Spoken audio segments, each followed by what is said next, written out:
Observatório Latino.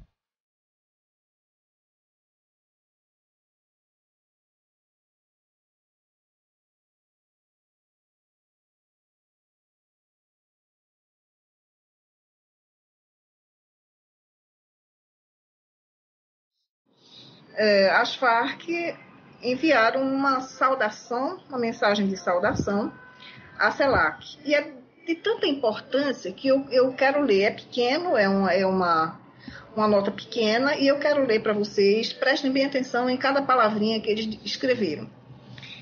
Senhores chefes de Estado e de Governo da segunda cúpula da CELAC, Havana, Cuba. Excelentíssimos senhores, constitui motivo de grande regozijo a realização da segunda cúpula da CELAC, como constância do avanço que está conseguindo o importante processo de integração da América Latina e o Caribe, e com isso o incremento do protagonismo soberano dos países da região, respeitando o direito de toda a nação a eleger o sistema político, econômico e social que estime conveniente, fator que garante a convivência desde a sua criação.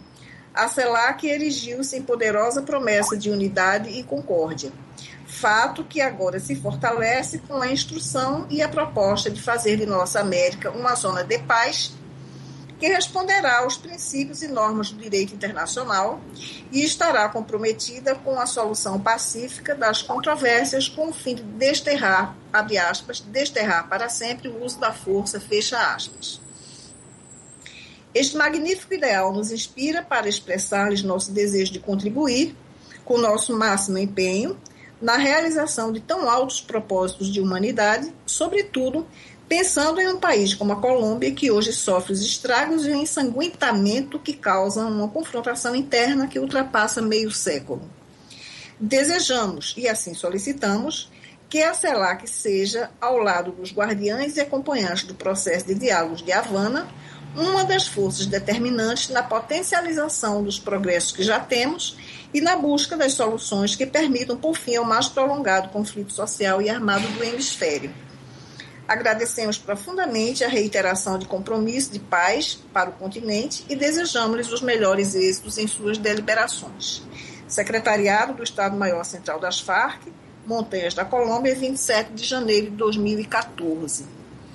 Então, as Farc enviaram essa mensagem, né, de saudação, praticamente intimando aqui o grupo que estava ali reunido de governantes apoiasse esse processo de paz que eles estão fazendo com o governo da Colômbia, e isso foi o determinante para se colocar como o ponto culminante como se fosse assim, a coisa mais importante da CELAC, declarar ou decretar a América uma zona de paz, como se paz se fizesse por decreto e não por atos, né, de vontade de pessoas. Então, no dia em que eles escreveram isso, no mesmo dia em que escreveram isso, foram reportados dois fatos, um ataque e um conjunto de atos de terrorismo. O primeiro, eles lançaram um artefato de uma bomba, né, numa patrulha da polícia que vinha no caminhão e transportava não sei quantos policiais, e explodiu aquela bomba no caminhão que seguia, que estava transportando os policiais que iam fazer o patrulhamento daquela área. E quando os policiais viram o artefato entrando no caminhão, eles ainda conseguiram pular do caminhão, e não houve mortes, mas 4 ficaram bastante feridos. E no dia 29, no último dia, inclusive, do encontro da CELAC, o prefeito de Puerto Assis, Jorge Coral Vivas, ele fez uma denúncia gravíssima. Ele disse que os grupos guerrilheiros das Farc estão impondo sua própria lei, e eles emitiram um memorial, vejam bem, prestem bem atenção, com 46 pontos de caráter obrigatório para a população. Vejam bem, as Farc determinando comportamento obrigatório para uma população inteira, para uma cidade, entre os quais exige as famílias que tenham membros na força pública para sair do município, do mesmo modo que os deslocados. Além disso, tinha toque de recolher. Eles dizem, a partir de 7 horas da noite, ninguém sai de casa e quem sair é assassinado. Então, foram 46 pontos de exigência de caráter obrigatório que eles impuseram. É assim que eles querem a paz. E é assim que eles estão dizendo que essa é uma zona de paz. O tema dos camponeses que têm filhos e soldados ou familiares que estão saindo da área, além do controle que as Farc exerce sobre horas noturnas, quer dizer, a história do toque de recolher, né? E de não respeitar as leis estabelecidas pelo governo. Do mesmo modo, o prefeito Coral Vivas advertiu que a Frente 15 das Farc vem se reagrupando no sul do Putumayo, que era uma área dessa cidade, uma área que já estava praticamente, na época de Uribe, era uma área que estava praticamente livre desses ataques das Farc e do ELN. E agora eles já estão novamente se reagrupando lá, intimidando as pessoas e provocando assassinatos. Agora, ele diz que o mais grave é que devido como é que chama, a explosão dos oleodutos, o abastecimento de água da região está afetado porque derrama óleo cru, quer dizer, o petróleo, né? Petróleo cru e outras substâncias químicas na água que as pessoas bebem. A preocupação é que esses homicídios duplicaram. Esse ano tivemos 7 homicídios por vingança, mas nesses dias aumentaram para 14, o que vão no decorrer desse mês, reporta esse prefeito, né? E de janeiro para cá, mais vítimas foram ameaçadas pelas Farc. E essa situação toda levou aqui criadores de gado, comerciantes, até profissionais da região, sejam objeto de extorsão em troca de trabalhar na zona, ou do contrário, seriam assassinados. Isso tudo é como eles entendem, é isso que eles entendem por paz, e é assim que eles querem negociar a paz. E no último Conselho de Segurança, pediram ao comandante da Brigada 27 do Exército e à Polícia e a Defensoria do Povo que vejam o que pode ser feito lá, porque a situação está dessa maneira, né? Então, é assim que eles falam de paz.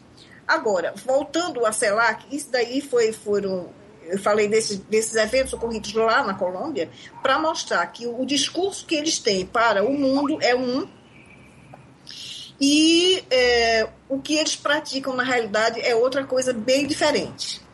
Então, na CELAC, na conclusão, não é, o objetivo principal que eles dizem assim, particularmente, não é, proclamar a região como uma zona de paz e livre de armas nucleares. E o acordo feito lá nesse encontro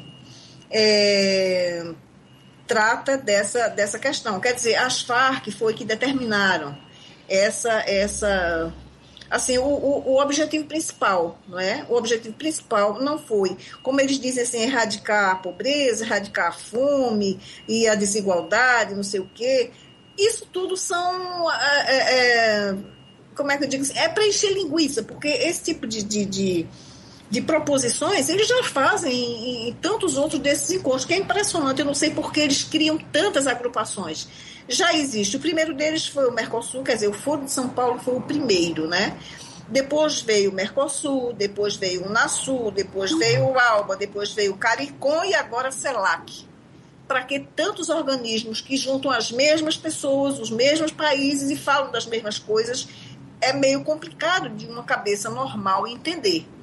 A não ser que seja justamente isso que a gente eu discuti aqui com os meninos aqui da Rádio Vox, e a gente tem mais ou menos a mesma ideia, de que a CELAC, dessa vez, ela foi criada em 2011, ela foi idealizada em 2010, lá no México, mas foi fundada de fato em 2011 por Hugo Chávez.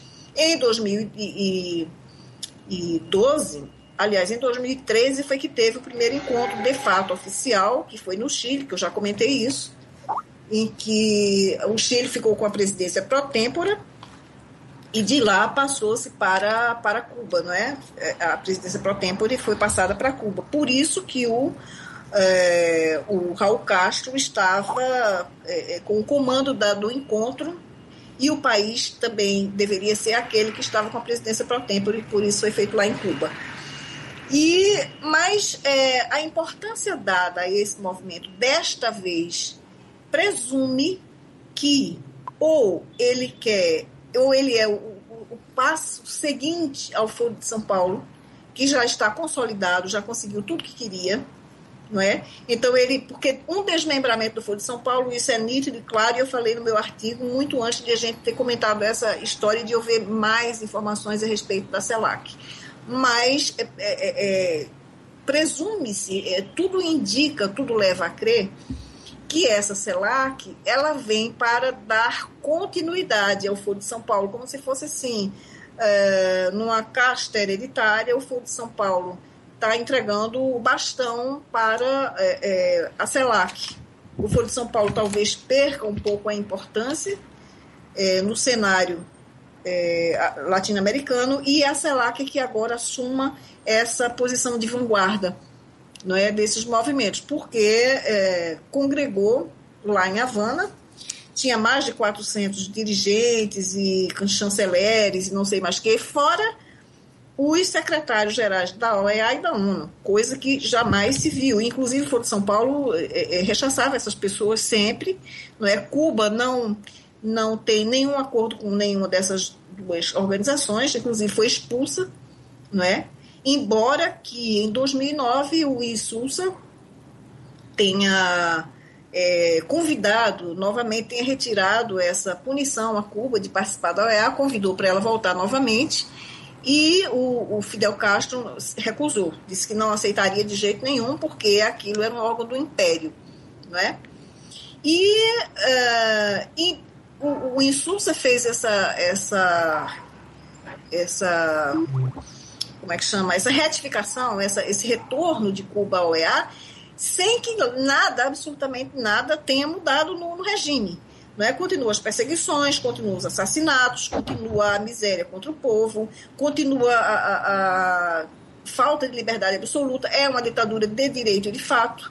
Não é? Não mudou nada, mas o senhor Insulza, como é comunista e amigo dos Castro, resolveu retirar o nome deles de lá da proibição da OEA, mas os Castro não quiseram. E agora convidaram para fazer parte do bloco, né? Dessa CELAC. E o Raul Castro, uma coisa curiosa, que essa notícia também eu recebi ontem, já de madrugada foi que eu vi, é que o Raul Castro enviou uma solicitação através do secretário-geral da ONU, do Ban Ki-moon, um pedido de que Cuba fosse retirada da lista dos países que apoiam o terrorismo.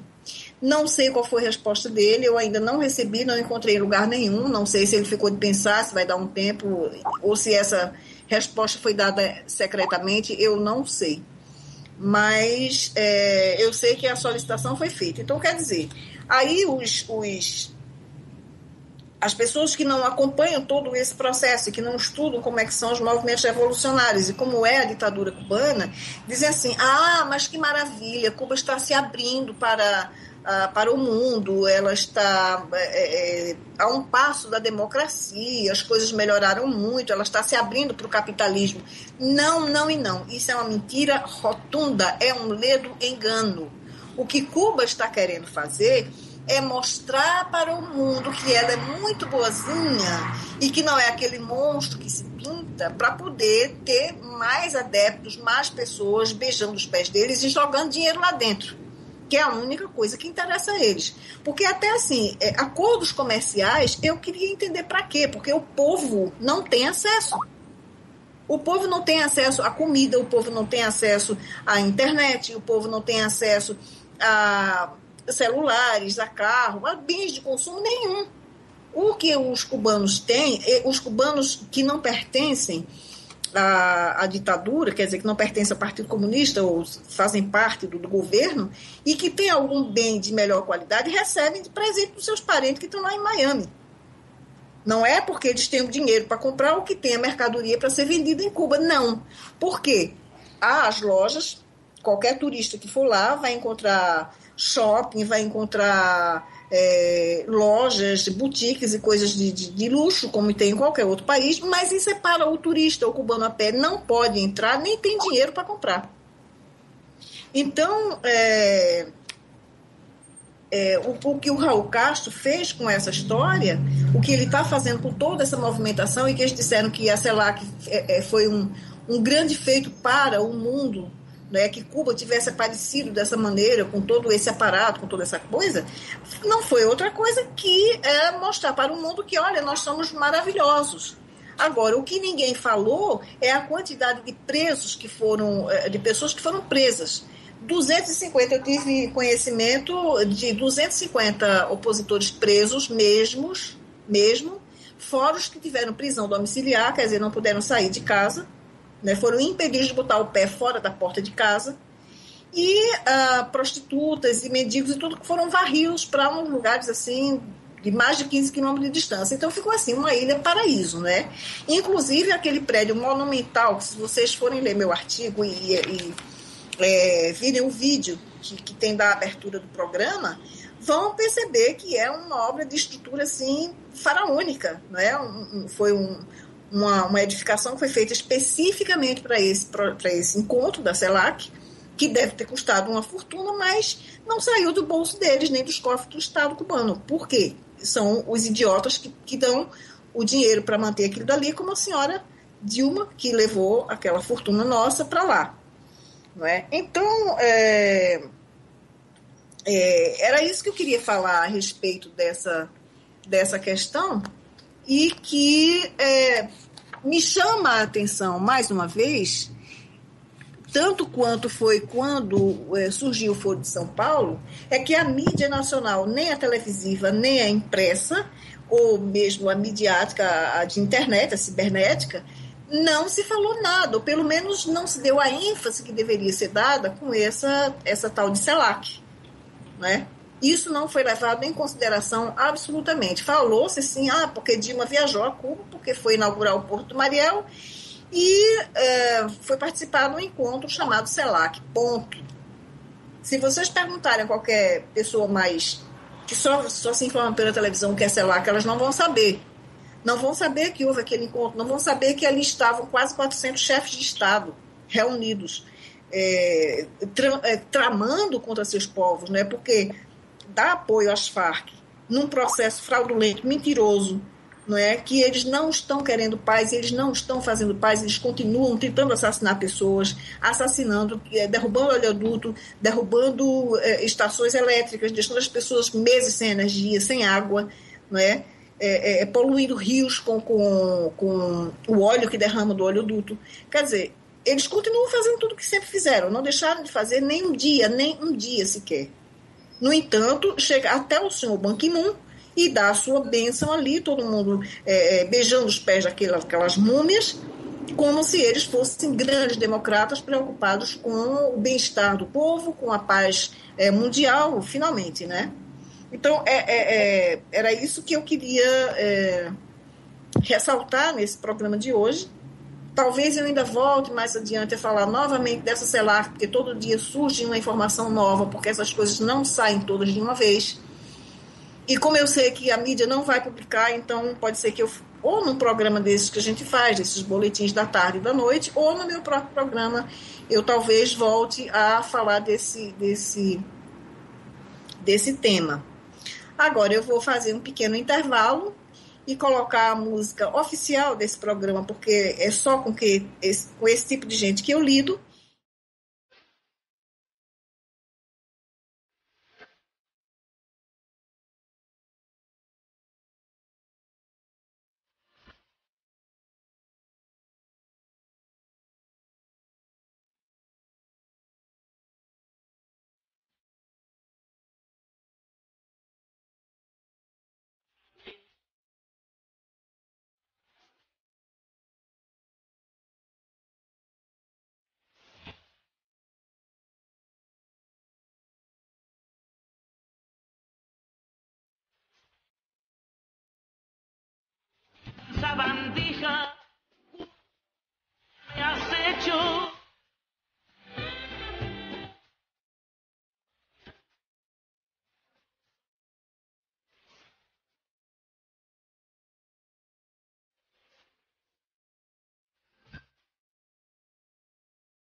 presión. Rata de dos patas.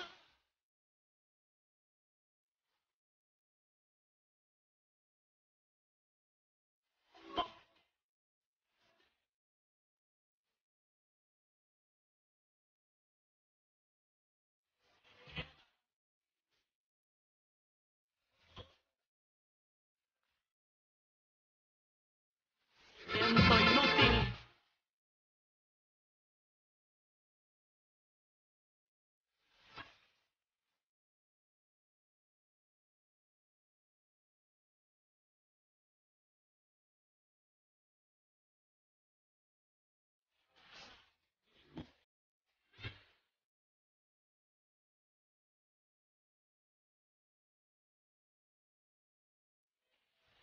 Donde pica y que mata.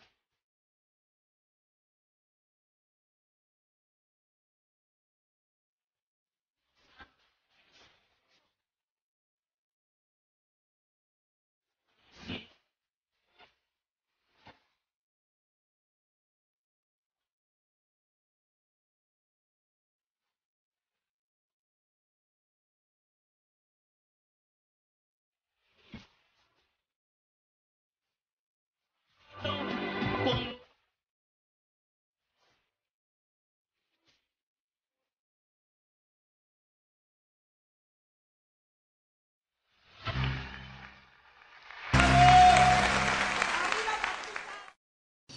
Bem, encerramos a música Cambalache, porque é a cara do Brasil, não é? E com muito prazer que eu chamo agora o deputado Jair Bolsonaro. Boa noite, deputado, como vai? Boa noite, Graça, uma satisfação falar com você. Espero poder ser útil aqui no teu programa, tá ok? Mas nós praticamente falamos a mesma linguagem, né? Sem dúvida alguma. Que tem uma coisa pior do que roubar o nosso dinheiro, será roubar a nossa liberdade. Porque sem dinheiro você pode até, se for roubar o dinheiro, você pode até recuperar alguma coisa. Agora, sem liberdade, você está condenado a viver aí numa prisão. Pois é, isso mesmo, deputado. Agora, uma coisa assim que eu acompanho muito os seus pronunciamentos que saem em vídeo, né? Na televisão nem tanto, porque é meio cansativo ver aquela TV câmera, né? Mas os seus pronunciamentos eu gosto muito de ver, eu assisto bem pela internet e vejo que o senhor tem, como o senhor disse, a gente joga no mesmo fronte, a gente luta no mesmo fronte, né? Fala a mesma linguagem. E o senhor está bem por dentro dessa questão das relações promíscuas entre Farc e o PT, não é? E então, eu queria saber se o senhor estava a par desse conchavo que está sendo feito lá em Havana, lá em Cuba, né? Das Farc com o governo de Santos e agora exigir desse encontro da CELAC que respalde esse acordo, essa conversa mole deles. Olha, eu peguei em parte que você falou aqui, em alguma coisa já tenho conhecimento. Às vezes a gente não precisa estudar muito para saber qual é a intenção final, né? Qual é o objetivo final dessas reuniões. Que qualquer pessoa que chega a Cuba, como nós já vimos aqui há pouco tempo atrás, o nosso querido Luiz Inácio Lula da Silva, né? Ele considerou Lula como modelo superior de conduta ética. Estando em Cuba, ele falou isso daí, né? Assim como ele falou sobre Chávez, uma das vidas lá, que ele falou que na Venezuela pode faltar tudo, né? Menos democracia. Hoje em dia ele falaria, né? Menos democracia e papel higiênico, talvez.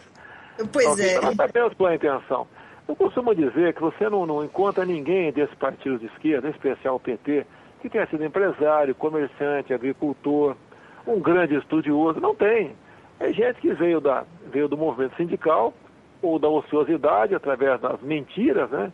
Em especial aquelas repetidas o tempo todo, prometendo paraíso para a população, mas na verdade eles querem igualar todos nós, sim, mas por baixo. É o que eles sabem fazer muito bem, haja vistas as ditaduras, né, que pelo mundo afora, que temos conhecimento, como essa que sobra ainda agora, uma das poucas que sobra, esta cubana. Você pode ver que é o maior crime que a gente possa O maior crime do que esses médicos cubanos, ou esses que têm noções de medicina lá em Cuba e vêm aqui para o Brasil e são obrigados a deixar suas esposas, seus esposos e filhos lá em Cuba como reféns? Porque Exatamente. se eles fugir, tentarem aqui pedir um asilo, seja lá o que for, quem vai pagar o pato vai ser a sua família que ficou em Cuba. Eles não podem trazer a família para cá, porque se trouxer, pode ter certeza que mais de 90% vai arranjar uma maneira de não voltar mais para lá. Sem dúvida alguma. Agora, o que é duro, o Graça, que a gente vê, que a população parece que não acorda para isso, né? O de bom é que a gente vê que o nosso time cada vez cresce mais. É pequeno, está lá na 4ª divisão ainda, tá, mas quase na 3ª, está crescendo no nosso time. Que nós temos que formar uma frente de reação a isso que está aí, a esse engodo, essa mentira que está aí. Por exemplo, né? Que eu acho que pouca gente sabe na prática, porque números, né, não tem como se enganar. Nós temos a maior taxa de desemprego do mundo. Hoje aqui, né, lendo aqui os jornais, eu vi mais ou menos a forma como o governo chega a esse número de apenas em torno de 5% de desempregados no Brasil. Ou seja, ele leva em conta quantos procuram emprego. Então o governo considera empregado todos aqueles que recebem Bolsa Família ou recebem o seguro-desemprego. Porque essas pessoas, como não procuram emprego, é sinal que para o governo estão empregados formal ou informalmente. Essa é a grande mentira. E por outro lado, né, ou melhor, pelo mesmo lado, você vê, o que é PIB? É o produto dos bens e riquezas que o nosso país produz. A partir do momento que quem está no seguro-desemprego ou quem está recebendo Bolsa não produz nada de bens e serviços, né, ele contribui apenas para que a nossa renda per capita diminua cada vez mais. Até onde? Até onde essa grande nação conseguirá suportar, dar algo para quem não produz, não quer produzir, ou melhor, é impedido de produzir por parte do próprio governo federal. Pois é. Agora, veja só, deputado, uma informação que eu recebi recentemente, o senhor deve conhecer o deputado Luiz Henrique Mandetta, que é do DEM, do Mato Grosso do Sul. É, do Mato Grosso do Sul. Pois é. Ele fez uma declaração aqui que eu acho da maior gravidade. Esse dinheiro que a dona Dilma deu para Cuba, porque na verdade aquilo ali está sendo divulgado como um empréstimo feito pelo BNDES, mas a gente sabe que o dinheiro que vai ali para Cuba não volta, eles não pagam a ninguém, não é? Então ele está dizendo aqui, na notícia que eu recebi, que o financiamento anunciado por Dilma ainda não havia sido dado entrada no BNDES, nem sequer deu entrada, quer dizer, ele ia passar ainda por um julgamento para ver se seria aprovado, se os ministérios iam aprovar que o BNDES cedesse esse dinheiro para a construção do Porto de Mariel. Mas ele diz que sequer deram entrada no BNDES. Então, quer dizer, ela tirou dinheiro da nação, de todos nós que contribuímos, né? E sequer deu entrada para pedir a permissão de tirar esse dinheiro. Como é que pode uma coisa dessa? Pode ver, o próprio senador Álvaro Dias, ele está atrás aí de algumas coisas, como, por exemplo, a questão dos recursos, né, doados ou dito emprestados a Cuba, porque são carimbados como secretos. A questão do acordo, aí, como o Mandetta vem dizendo há algum tempo, o acordo para a contratação desses cubanos, também não é de conhecimento nosso. O governo não mostra e acabou. Ou seja, é bem o estilo deles, ditatoriais, tá? Uhum. E eles julgam os donos da verdade e os que estão fazendo bem para o povo. O povo de lá, em parte, né? Em pequena parte, porque... Não, é só para a cúpula, só para a nomenclatura, né? Porque o povo continua na mesma miséria. A miséria, inclusive, com caderneta de racionamento. De armazém. Pode comprar aí X ovos, uma dúzia de ovos por mês, por pessoa, uma xícara de feijão por semana. E quem comprar no câmbio negro for pego é punido severamente. Uhum. Então isso realmente, você pode ver, o grande mote, quando o Fidel Castro, em 59, desceu a Serra Maestra, o que o pessoal de esquerda sempre faz? Que tudo quanto é governo tem problemas. Tá certo? Um dos problemas lá de Cuba naquela época, né, era que Castro, né, Fidel Castro, acusava que Cuba era um prostíbulo dos americanos. Estados Unidos, Sim, acusava que era um prostíbulo. Em todo lugar tem. Eu estou na Barra da Tijuca aqui agora. Se eu sair na rua aqui na frente de casa aqui, tem uma penca de mulheres e gays aqui oferecendo o teu serviço. Tem em tudo quanto é lugar. Em qualquer cidade do Brasil tem. Aqui na minha frente também tem, na Avenida Conselheiro Guiar, em Boa Viagem, Recife, também tem umas meninas lindas, mas que ficam ali em pé com uns shorts curtíssimos a noite inteira. Você pode ver. Então, um dos motes foi isso. Então, eu não sei quanto um turista, um gringo que fosse em Cuba, pagava numa prostituta naquela época. Agora, vou chutar aqui, 100, 200 dólares, 300, algumas agora até mais. Um prato de comida. Agora, hoje em dia, se tem relação sexual com uma cubana, por $1, ou até menos. Por um prato de comida. Um prato de comida. Eu ouço até dizer, eu não quero falar demais aqui, tá ok? Mas deixa pra lá. Então, o corpo dessa mulher não vale nada. E hoje em dia ele é obrigado praticamente a fazer isso para não morrer de fome. Ainda temos um deputado aqui federal, aqui do Rio de Janeiro, o Jean Willis, que está com um projeto, já conseguiu, junto ao presidente da Câmara, criar uma comissão especial para analisar um projeto dele que legaliza, né, a prostituição no Brasil. Olha só, com o apoio do PT. Porque o PT apoia isso daí. Tem deputado do PT nessa comissão do João Willis ali, apoiando ele. Eu me inscrevi para participar dessa comissão para exatamente botar um freio nisso aí. Mas o senhor parece que é o único que tem freios nessas comissões, não é, deputado? Porque é a única pessoa que fala, não é? É a única pessoa que mostra os malefícios, os danos causados à família, não é? À sociedade brasileira. Viu, Graça? É difícil ter espaço na mídia. Eu estou numa outra comissão especial, é do Estatuto Penitenciário Nacional. O autor é o Domingos Dutra. Ele era do PT, agora ele foi para a Solidariedade. Tá? E ele já foi, antes do Marcos Feliciano, era ele o presidente da Comissão de Direitos Humanos. Ele conseguiu aprovar com o deputado Marcos Maia a criação de uma comissão especial. Você pode ver, se o pessoal tiver paciência de buscar na internet, o projeto de lei 2230 de 2011, Estatuto Penitenciário Nacional, ele vai cair para trás. Então, pode ver, eu vou começar do último artigo, né? O último artigo, ele cria o dia, como o dia 25 de junho, o Dia Nacional do Encarcerado. Ou seja, pela papuda já sabe que o homenageado vai ser o Zé Disseu, com toda certeza. Agora, no outro, o genuíno, né? O genuíno, tá, fica por ano que vem o genuíno, do Disseu esse ano. No outro presídio qualquer, aquele que estuprou mais, o que tem 5 sequestros, o traficante de maior prestígio lá dentro. Nessa Fernandinho Beiramar ganha o concurso, né? Mas você pode ver, o Fernandinho Beiramar, eu acho que ele é menos pernicioso que muita gente do PT. Desculpa aqui, né? Nós temos que fazer opções, né? Você pode ver nesse projeto do Estatuto Penitenciário, o Domingos Dutra, ele diz que para cada 1.000 presos tem que ter 12 médicos. Nossa, a população não tem essa regalia, né? Nós temos 2 a cada 1.000, né? E ele quer que tenha 12. Mas ele quer que tenha 7 dentistas, 7 psicólogos, 7 nutricionistas, 30 professores, 60 instrutores, 15 auxiliares de enfermagem, 15 técnicos de higiene dental, 7 assistentes sociais e 7 enfermeiros. Dá para entender? Vai ter um batalhão lá dentro. Pois é, enquanto isso, esse homem não se preocupa de ver as vítimas do SUS, não é? Porque eu não posso chamar de pacientes do SUS, senão de vítimas, não é? As vítimas do SUS morrendo pelo chão dos hospitais. Ontem mesmo, nós temos um programa aqui chamado Boletim, que nós temos um boletim à tarde e um boletim à noite, que a gente comenta notícias que saíram durante o dia.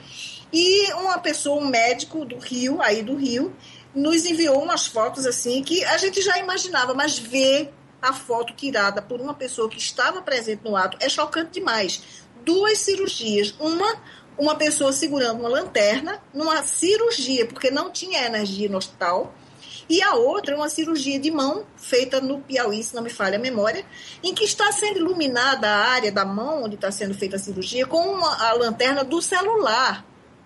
O senhor faz ideia do que é isso? Um hospital que não tem energia elétrica para realizar uma cirurgia? Se não tem energia elétrica, vai ter higiene, vai ter condições assépticas numa sala cirúrgica para o paciente não contrair tanta doença?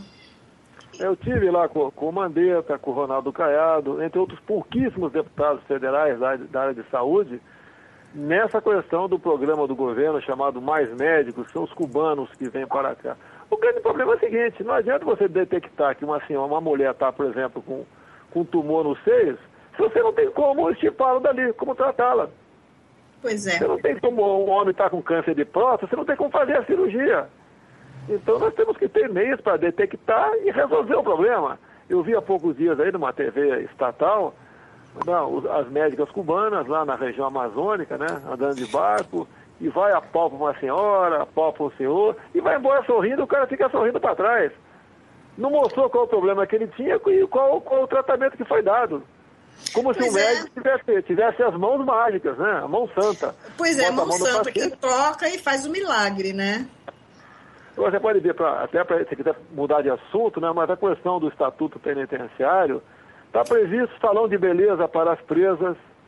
O preso passa a ter o direito de não deixar divulgar sua fotografia ou imagem. Tá? Ele pode receber a visita íntima do cônjuge, da companheira ou pessoa designada pelo preso. Maravilha. Ele passa a ter liberdade para contratar médico de sua confiança pessoal. O Estado tem o dever de prover creme hidratante, shampoo e condicionador. Até levei para brincadeira lá, né? Eu acho que eu vou começar a cometer algum crime para pegar essa regalia, porque eu não tenho. Até me desculpa aqui, eu levei para brincadeira numa das discussões, eu falei o seguinte, faltou aí o gel lubrificante para preso homossexual. Com certeza, é só que está faltando. Está faltando isso aí. Inclusive ele assegura aqui, o projeto, né, todos os ex-políticos aos que ainda não tenham sentença transitada em julgado. Maravilha. Maravilha. Quando foi criada essa aberração, deputado? Esse projeto é de 2011. Em 2012 criou a comissão especial em dezembro, né? Não tiveram a coragem de botar para frente agora. E você pode ver, o deputado autor, Domingos Dutra, ele é do Maranhão. Ele é lá do Maranhão. Até lembra que ele fez uma greve de fome na Câmara? Eu falei para ele, vá até o fim. Me lembro dessa história. Lembro. Porque ele queria que fosse apoiado um colega dele, do PC do B, como candidato a governador em oposição a Rosane Sarney, né? Então a greve política dele foi assim. Eu discursei e falei que ele deveria até o final. Agora, não era justo a Câmara, ele passou um fim de semana lá em greve de fome, né? E a Câmara botando médico de plantão, equipe de emergência, caso ele passasse mal, não é justo. Por greve de fome o cara tem que levar até o final, né? Se é para valer, né? Pois é. A greve política. Pois é, é engraçado que esse deputado, ele certamente deve idolatrar Cuba, não é? E ele fez a greve dele de fome, teve médico, teve assistência médica para ele não ter nenhum piripaque. Agora, quando os presos políticos cubanos fazem greve de fome, o que é que acontece? Como o senhor Lula disse, deixa morrer, como morreu o Orlando Zapata Tamayo, quando o seu Lula esteve lá, que morreu por greve de fome, e que era uma greve justíssima a causa dele. O que foi que o Lula disse? Ele comparou com os presos comuns. Comuns aqui no Brasil. Pois é, agora quando é um deles, não, tem que ter todo esse aparato, toda essa paparicada, não é? Que pouca vergonha, essa gente devia estar na cadeia, ou então no hospício. Agora quando se fala em eleições, né, a gente pode falar de política aqui, o que acontece? Nós temos um objetivo comum pela frente, é tirar essa gente que está lá. Então aqueles que estão enojados da política e querem votar em branco, por favor, não façam isso. Vote no outro qualquer do outro lado. Até me desculpe aqui, outro dia eu dei uma pisada na bola, Graça, aqui, discutindo com uma senhora, né? Ela dizendo que não votaria ninguém e generalizou todo mundo por baixo. Falei, isso é que o PT quer que as pessoas carecidas, né, façam, não vote em ninguém. Porque assim, aquele pessoal de Bolsa Família, o pessoal de comunidade carcerária, MST, esse pessoal vai todo mundo votar no 13. Daí fica mais fácil para eles. Exatamente. Onde eu pisei na bola, vota no ladrão. Porque se a senhora fizer como está fazendo, você está ajudando não só a eleger um ladrão para o outro lado, mas pior do que o ladrão do seu dinheiro, o ladrão da sua liberdade. Porque um caos se instalando em qualquer país é o momento certo para esses oportunistas falar em revolução. Você pode ver, quando o Fidel Castro assumiu, isso é um alerta até aos meus companheiros militares, se bem que eles sabem disso, né? Mas não podem falar, os primeiros 700 fuzilados em Cuba, quando o Fidel Castro assumiu, 600 eram militares. Os militares de Fulgêncio Batista, que eles consideravam os traidores, né? Sim, toda ditadura começa com violência. Começa com desarmamento, como o governo está fazendo aqui há algum tempo. Tá? Desmoraliza instituições, como desmoraliza a polícia militar, as Forças Armadas com essa comissão de picaretas aí, chamada, apelidada de Comissão da Verdade. E o povo desarmado é um povo que não reage a nada. Eu estou colhendo assinatura em Brasília, agora, o final do ano comecei a colher, muito difícil eu conseguir colher, e caso consiga um terço das assinaturas, né, vai ser difícil também de fazer andar uma proposta em meio na Constituição. Mas estou concedendo pó de arma para uma infinidade de categorias, entre elas, acredite se quiser, o caminhoneiro. Mas é justíssimo, porque eles são vítimas o tempo inteiro de assalto nas estradas. Entendeu, pessoal? E outra coisa, apresenta um projeto agora, dificilmente vai andar, mas vou apresentar um projeto, criando a figura da legítima defesa do patrimônio próprio ou de outrem. Ou seja, quer ver, olha só, Graça, eu estou num carro aqui, eu mais um colega militar armado, 3 carros na minha frente no sinal, né? Alguém está assaltando lá uma senhora, uma mulher. E o que eu faço? Se eu reagir e atirar, eu vou ter dores de cabeça até não querer mais para atirar no vagabundo. Agora, se eu não atirar, e aquele vagabundo, como a chance é muito grande, assassina essa mulher que deixa ali 2, 3 órfãos. Como é que fica a minha consciência? Pois então, essa é a diferença, deputado Bolsonaro, é que o senhor tem consciência, alguns de nós temos consciência, mas esses comunistas não têm consciência, não é? Então eles fazem tudo que seja para favorecer eles, mas o povo que se dane. Isso a gente cansou de ver em todas as ditaduras que a gente conhece, não é? É difícil a gente... Mas olha só, eu acredito ainda que nós chegamos a curva de inflexão, né? Nós já chegamos nela. Eu tenho visto aqui, que eu converso com todo mundo, né? O local onde eu moro também permite eu conversar com gente de todo padrão aqui. Até as pessoas, a classe empresarial está ficando preocupada. Você pode ver, aprovou-se na Câmara uma PEC, o título é PEC do Trabalho Escravo. Pô, quem é a favor do trabalho escravo? Ninguém. Uhum. Mas nessa PEC, o que ela diz lá, a PEC de um artigo só? Ela se aplica ao proprietário rural, nós já estamos acostumados a ver os fazendeiros aí, né? E urbano. Ou seja,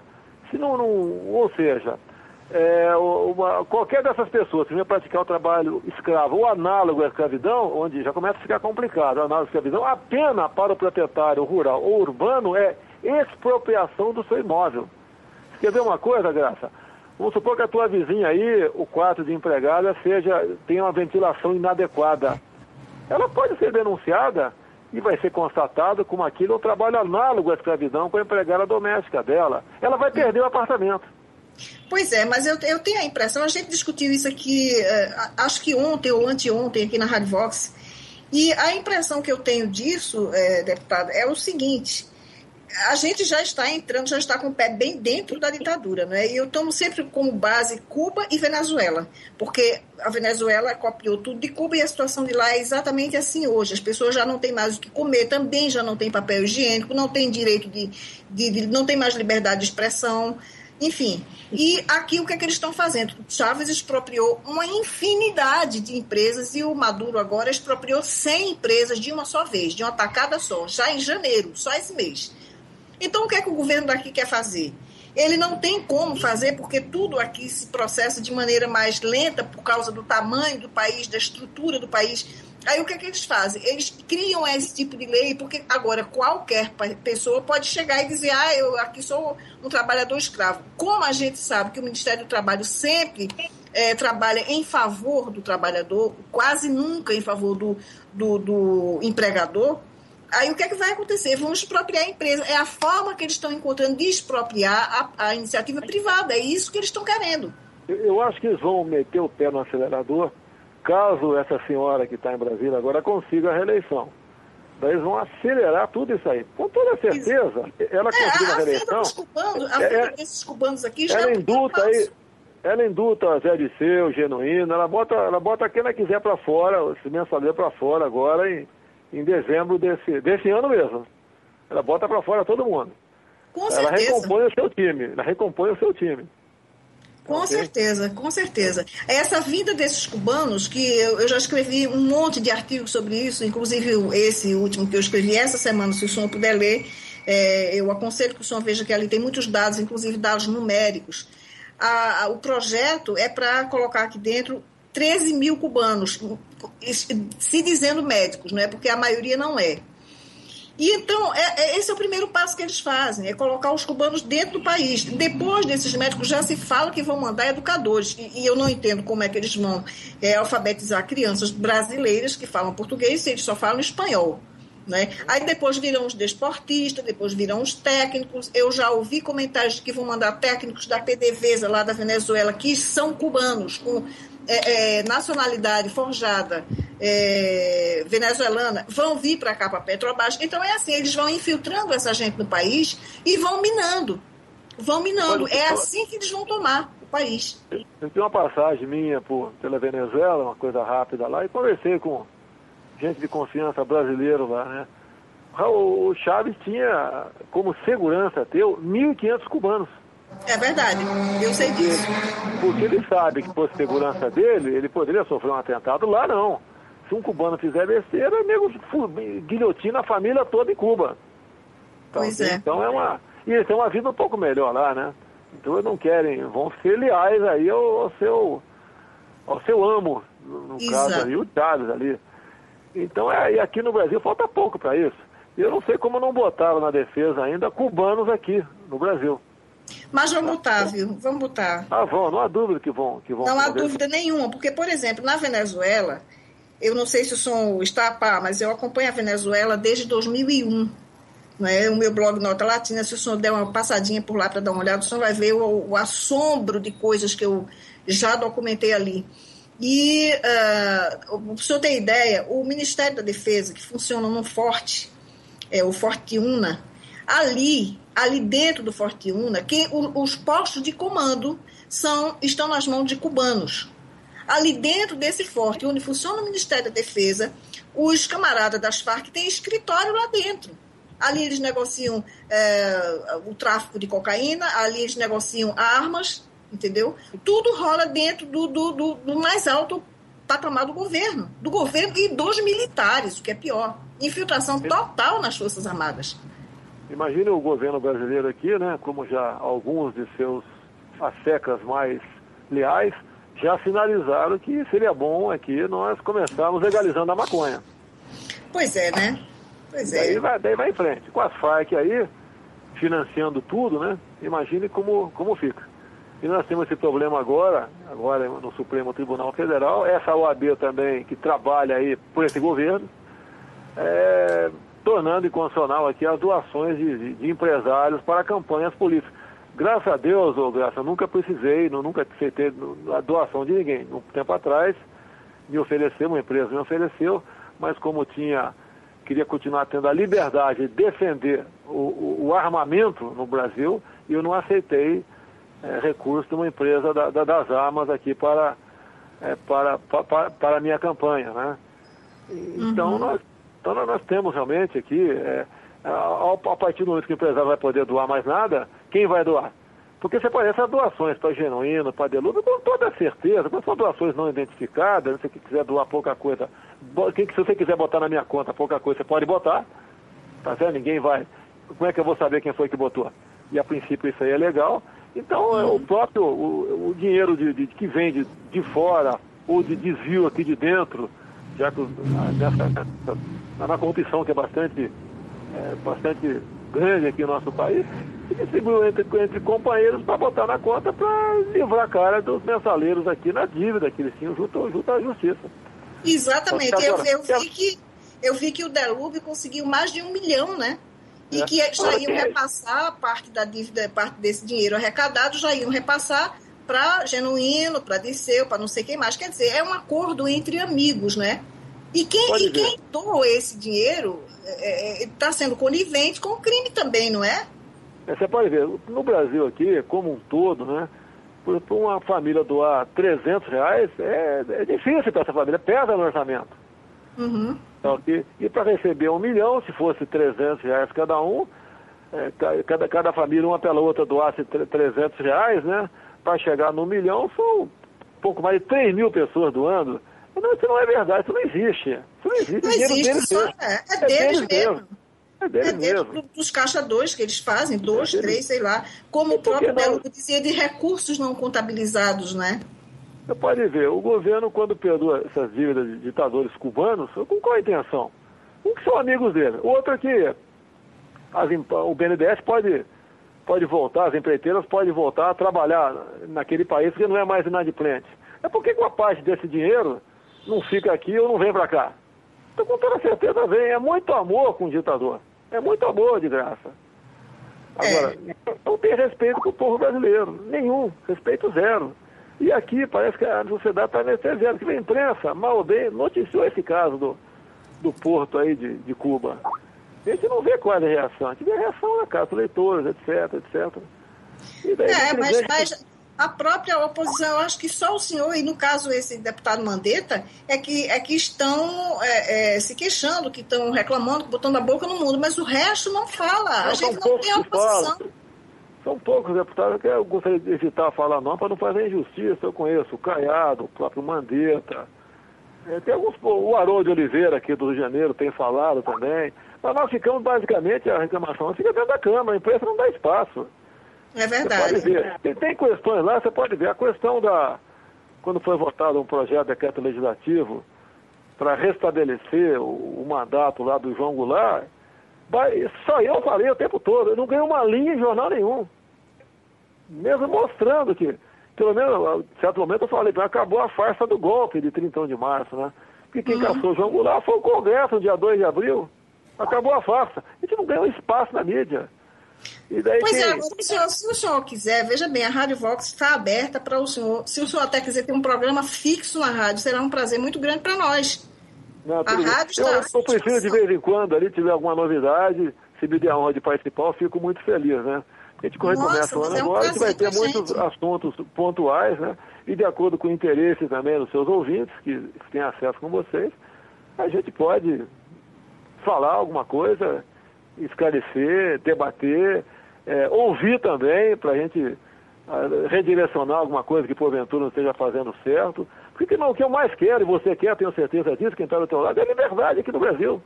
Sem dúvida alguma. A liberdade não tem preço, nem se compra. Você quer ver uma coisa, sem entrar em detalhe, porque para ninguém falar que eu estou me defendendo, né? Eu estou com um processo que do MP foi lá para o Supremo Tribunal Federal de crime ambiental. Eu fui autuado por estar pescando em área proibida num dia que eu tinha apertado o botão em Brasília. Eu não estava lá nesse local. E mesmo assim o processo vai para frente. Nossa Senhora, mas é assim. Okay? É a mesma coisa se você está indo, suponho que você esteja em São Paulo agora. Você é multado no Ceará. Mas espera aí, eu estava na rádio, tem 20 caras do meu lado aqui, minha família, amigo, o zelador do meu prédio, todo mundo, o meu caso, eu meti o dedo lá no painel, estava lá. Eu não estava naquele local, era impossível eu estar naquele local, porque eu fui multado, autuado em torno de meio-dia, e às 3h30 apertei o botão em Brasília. Não tem como sair de Angra dos Reis, que estava no mar, né? Vim de barco para casa, pegar um carro para andar 200 quilômetros até um aeroporto aqui do Rio, e um avião que leva em média 2 horas para chegar em Brasília. É impossível em 3 horas e meia eu fazer esse percurso. Mas mesmo assim, consideraram que procedia o crime, né? Agora, você pode ver, mesmo o Supremo Tribunal, o Supremo não foi denunciado ainda, tá ok? Mas o Supremo entende que, no caso do crime ambiental, você tem que ter materialidade, tem que estar lá a onça morta no chão, o jacaré, tem que estar o palmito no chão, tem que estar lá uma pedreira, um terreno lá que eu desmatei, e nada disso existe. Pois é. Mas tudo bem, deixa pra lá isso aí. Eles querem de tudo quanto é forma, né? Tentar me tornar inelegível, como o caso aí da Preta Gil. A minha resposta não bate com a pergunta. Pois aquilo ali foi uma edição muito porca, né? A gente viu a coisa aí. O processo meu está na Procuradoria-Geral da República, eu pedi ao procurador, nas minhas alegações, ele cumpriu, né?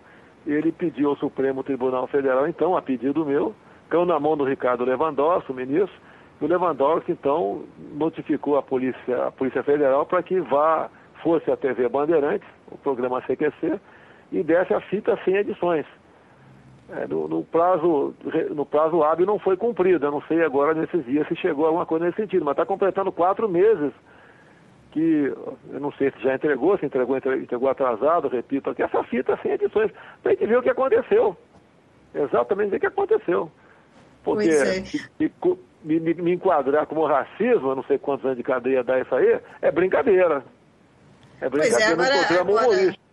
Pois é, agora quando o Lula esteve lá em Pelotas, anos atrás, acho que no começo do primeiro mandato dele, que ele falou, aqui só tem viado, esse vídeo rolou pela internet inteira e ninguém chamou ele de homofóbico, né? Ninguém processou ele, não aconteceu nada. Ele estava em Pelotas, daí o candidato a prefeito do PT, até que foi eleito depois, né?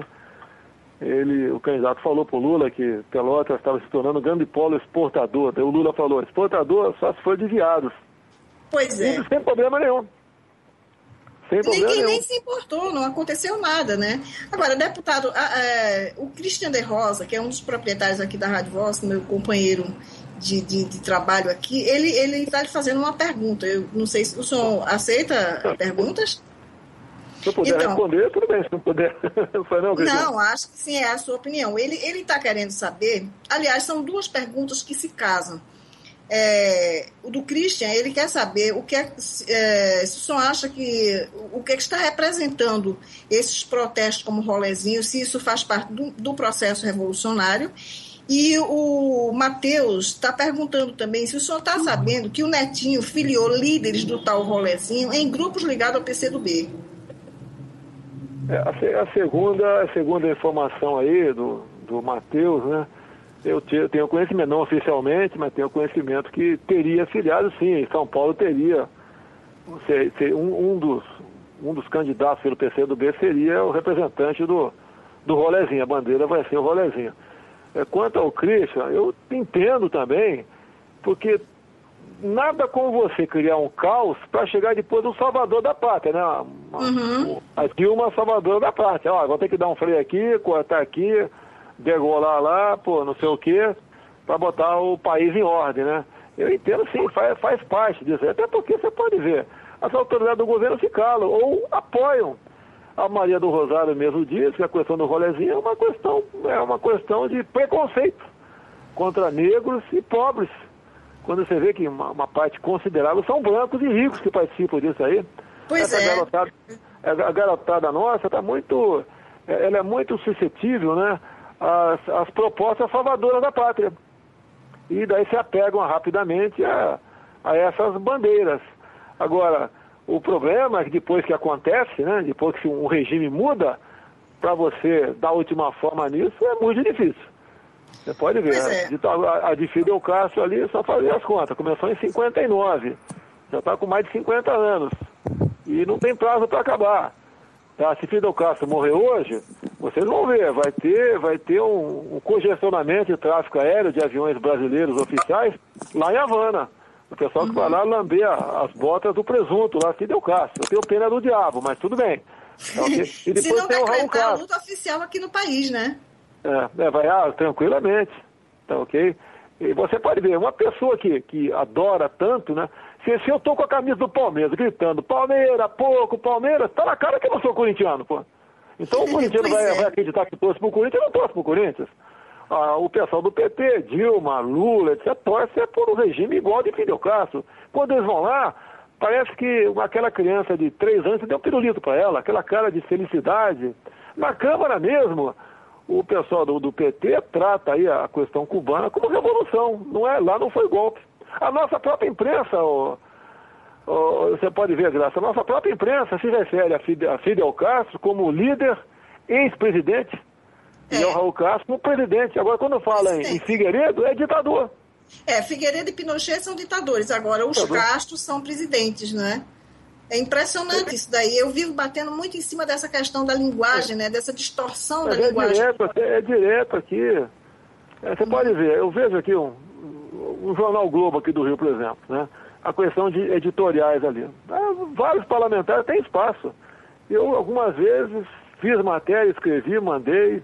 Lógico que eles podem dizer que a minha matéria é chula, não sei o que lá, mas a última foi a questão de cotas. Cotas em concurso público. Não, isso não pode existir, meu Deus do céu. Isso não pode existir. Ou é concurso ou é escolha, não é? Eu te boto ali bons argumentos, né? Explica, etc. Você pode ver, você tem um caso até, quando nós debatemos na Comissão de Direitos Humanos, infelizmente a comissão aprovou esse projeto, né? Um debate foi bastante profícuo, mas o debate ficou em cima de mim apenas. Tá? Daí o questionamento nosso lá é o seguinte: se eu botar uma placa no meu gabinete, contrato assessores brancos, o que vai acontecer comigo, ô Graça? Se eu botar no meu gabinete, contrato assessor branco. Com toda certeza vou ser caçado, né? Agora, aprovaram na Comissão de Direitos Humanos que 20% das vagas nossas, né, em cargos da comissão, tem que ser para negros. Então, o que acontece? Eu tenho 20 vagas lá. Se eu contratar agora 16 brancos, que pode ser amarelos, brancos, e faltarem 4, daí eu vou botar na placa lá, contrato assessor negro. Agora, isso pode. Que coisa, meu Deus. Porque eu tenho que contratar negro para cumprir, caso isso se transforme em lei. Ou seja, a esquerda ainda, ela dissemina entre nós o ódio.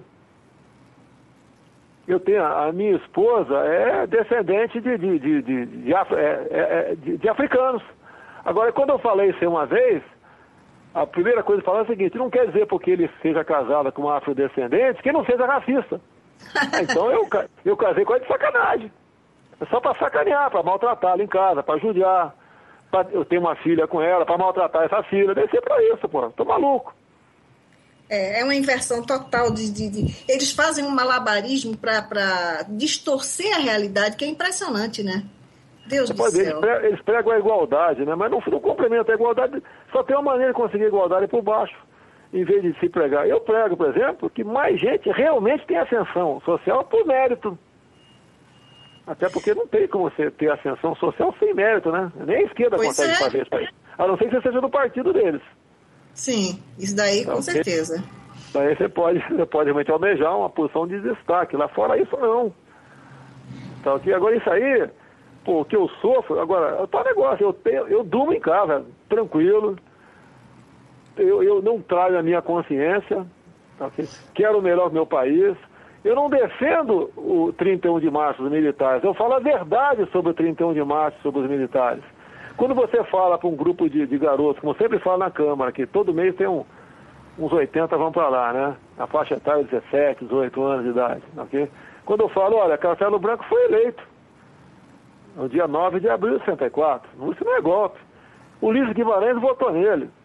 Você vê, eu pedi ao oficial da Câmara para fazer no corredor nos corredores da Câmara um mural, né, fotográfico sobre o 31 de março. Ele negou. É claro. E da tribuna da Câmara, ele negou e falou lá da mesa dele lá embaixo que era um momento para ser esquecido. Olha, meu Deus do céu, como ser esquecido? Se o Ulisses Guimarães votou em Castelo Branco, Juscelino Kubitschek, Franco Montoro, foram 361 votos em Castelo Branco, que botou o país no eixo. Daí te desafia o pessoal, né? Nós ficamos 20 anos no poder. Você tem centenas de obras. Você pode chutar só aqui no Rio de Janeiro, eu jogo aqui, Ponte Rio Niterói, usina nuclear, Rio Santos, entre tantas outras coisas. Itaipu, agora fora aqui, Itaipu, hidrelétricas, portos, aeroportos, Proálcool. Me aponte uma obra da Nova República para cá. Esses 11 anos que o PT está no governo, o que eles fizeram? Lá a transposição do São Francisco, dinheiro jogado fora. Se tivesse passado de avião e jogado lá no sertão esse dinheiro pro pobre do nordestino pegar e fazer alguma coisa, né? Seria muito mais vantajoso, muito mais proveitoso do que está acontecendo hoje em dia. Até dicas de passagem, a sua parte afeta ao Exército Brasileiro, se cumpriu as metas e fez o trabalho bem feito.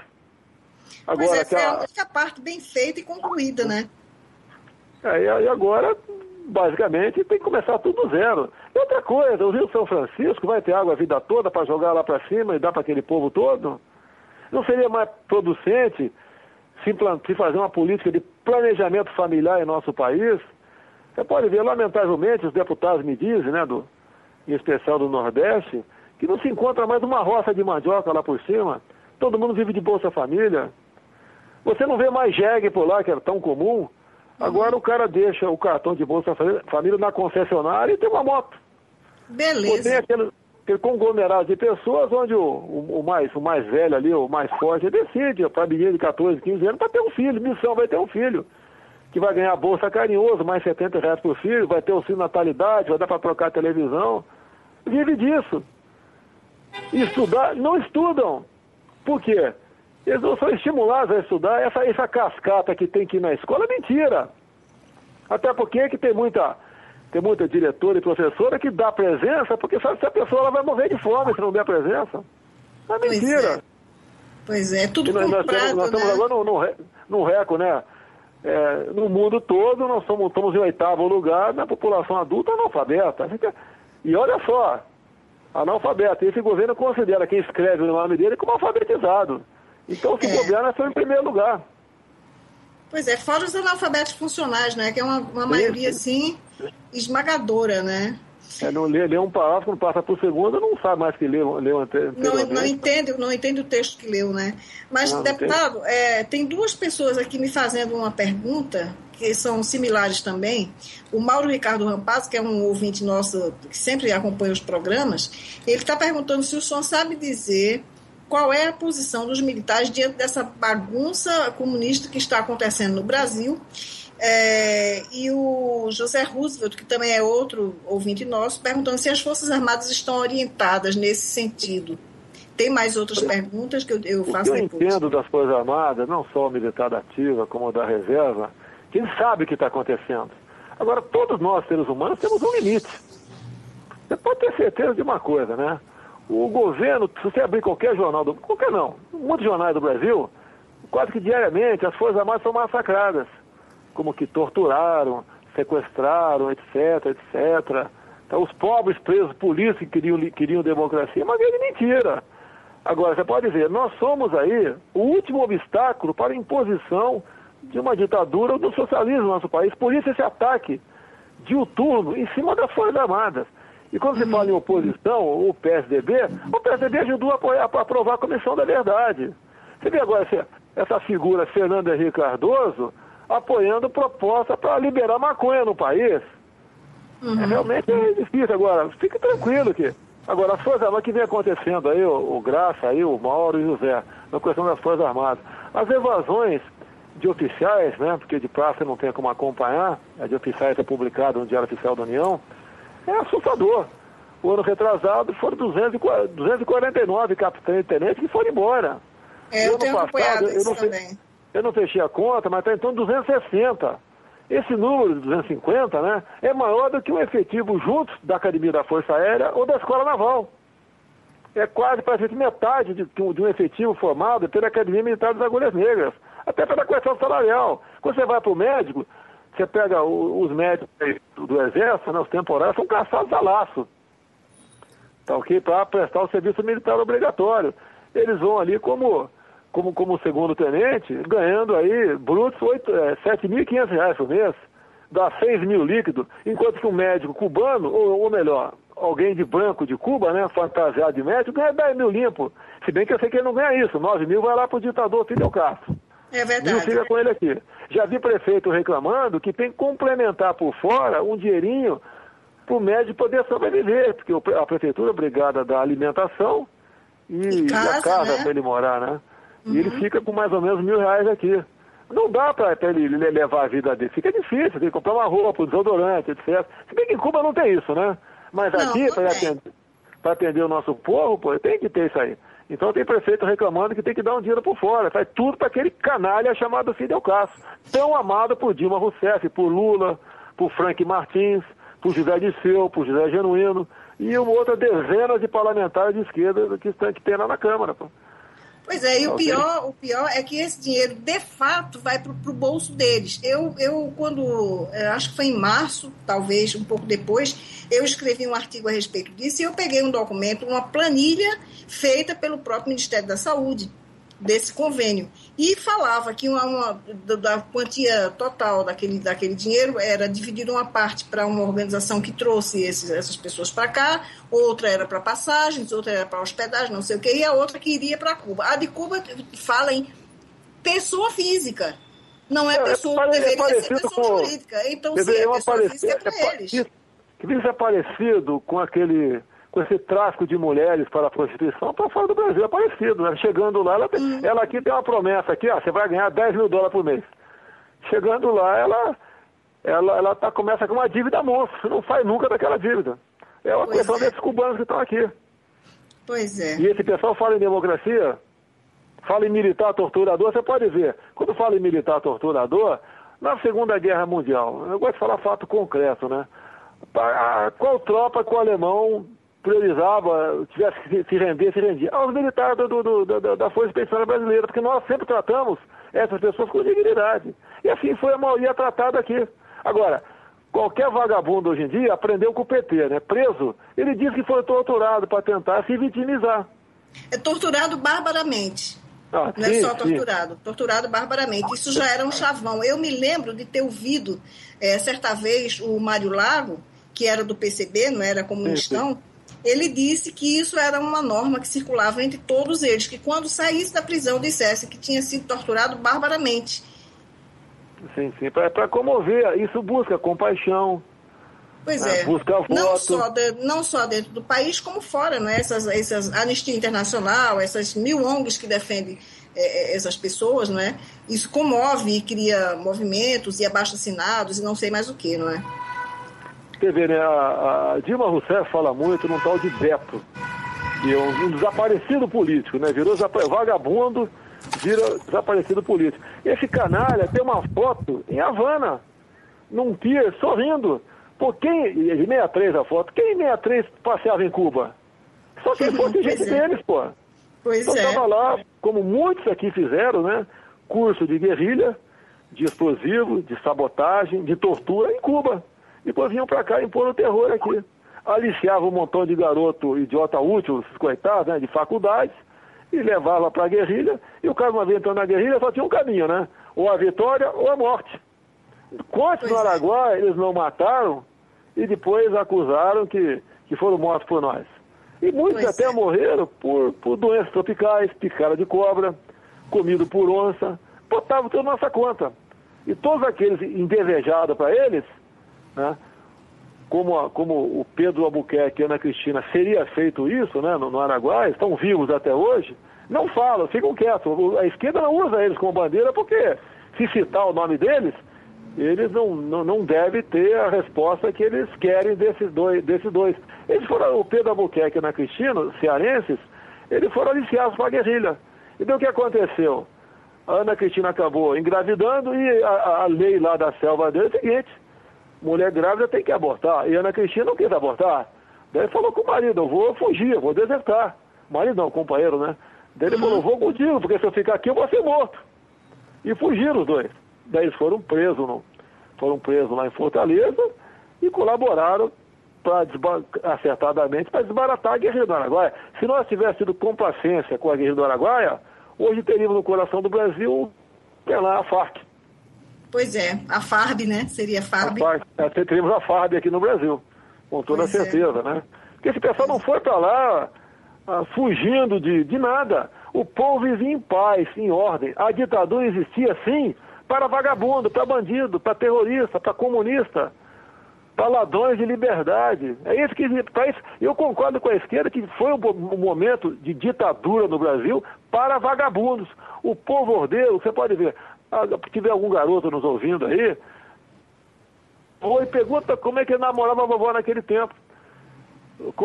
Se ele tinha liberdade, se a violência era essa aqui, não tinha nada disso. Era paz, tranquilidade. O Brasil em pleno emprego de verdade, não essa mentira que está aí, que o governo considera empregado que recebe Bolsa Família ou recebe aí o seguro-desemprego, realmente era empregado, okay? E o Brasil progrediu, passou da 49ª para a 8ª economia do mundo, liberdade total. Quando esses canalhas falam que não tinham liberdade, até lançou-se o programa aqui, Brasil ame ou deixo. Quem quisesse ir embora que vá, pô. Hoje, faça esse programa em Cuba. Cuba, ame ou deixa. Você vai ficar os dois vagabundos, aqueles dois irmãos, o Fidel e o Raul Castro lá, só dois canalhas ficam lá. Até porque ninguém vai aceitar esse cara em seu país, a não ser essa senhora que está em Brasília, né, que gosta disso, né? Mas nós não aceitaríamos essa dupla aqui no nosso país. E o povo tem que acordar, poxa. O voto é uma coisa importante pra caramba. Eu costumo dizer, não quer votar nem não vota, não tem problema. Mas estuda o teu voto, pô. É uma baita de uma arma pra quem sabe usar. Se você der uma arma de fogo para quem não sabe usar, faz a besteira. Para quem sabe usar, ele vai defender a sua família, a vida de terceiros, pô, o seu patrimônio, o patrimônio de outro. Vê, quando eu falo na minha PEC, quando eu falei da Pode Arma para caminhoneiro, eu quero dar para todos os proprietários rurais, para usarem livre o uso dentro da sua propriedade. Quer ver se vai haver invasão de terra por parte desses vagabundos do MST? É Não verdade, produzem eles nada. precisam se defender. Se você laçar esse pessoal do MST invadido, pega uns 10 aleatoriamente, joga para lá. E falar que amendoim dá no coqueiro, ele acredita. Ele não sabe o que é uma enxada, não sabe nada.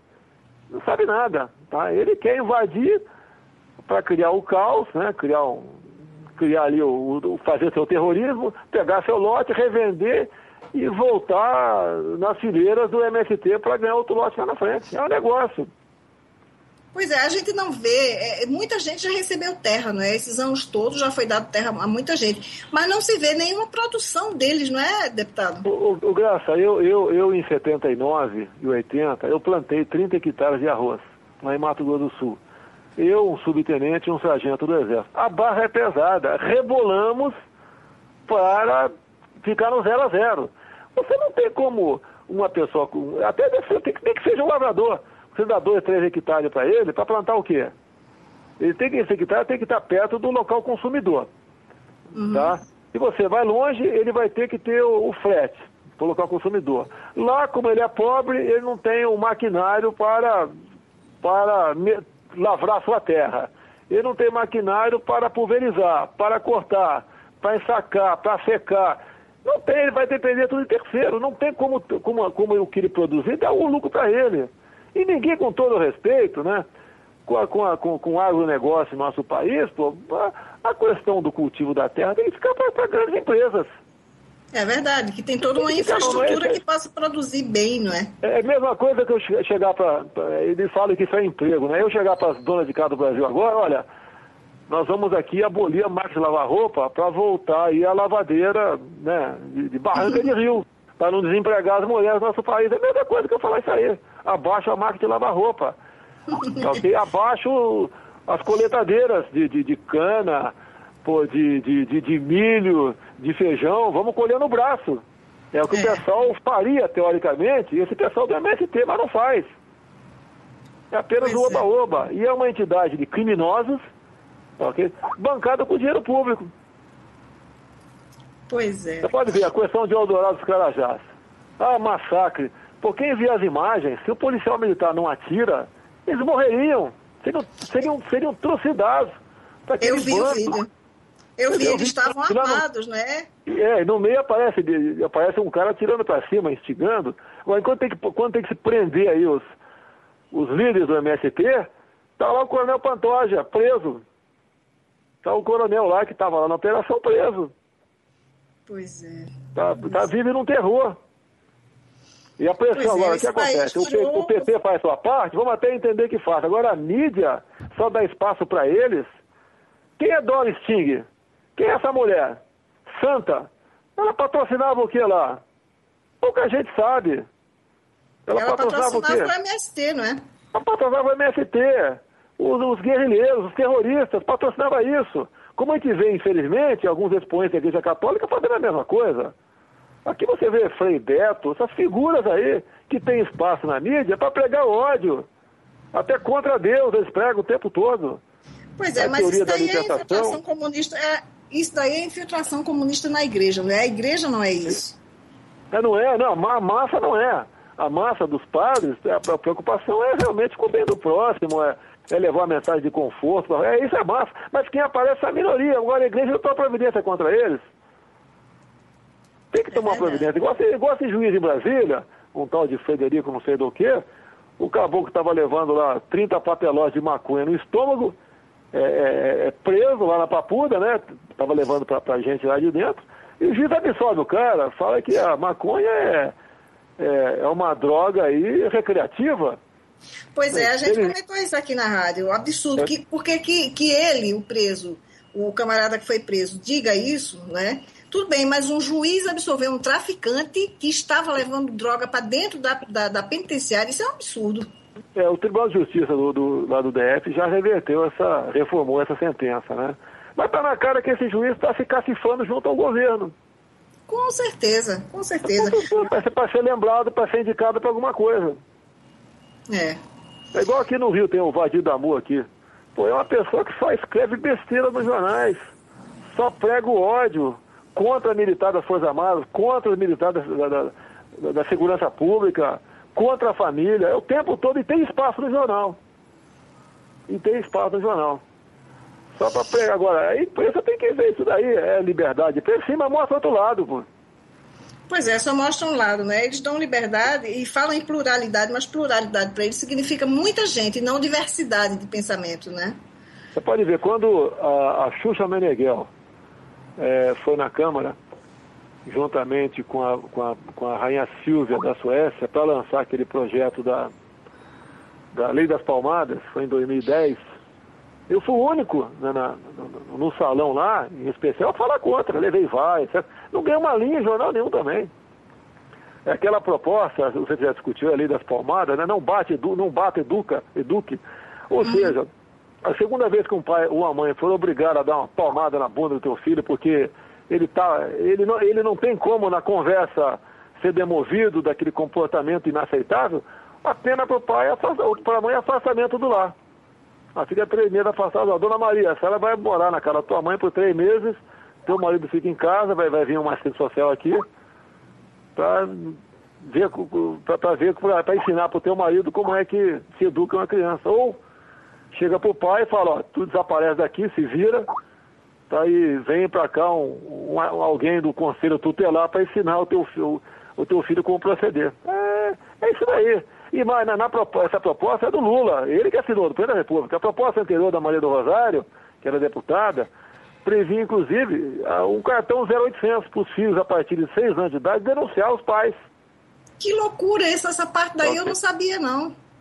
Sim, positivo. Né? E até quando a Rainha Silva esteve lá, né, eu fui na comissão, que era uma festa deles.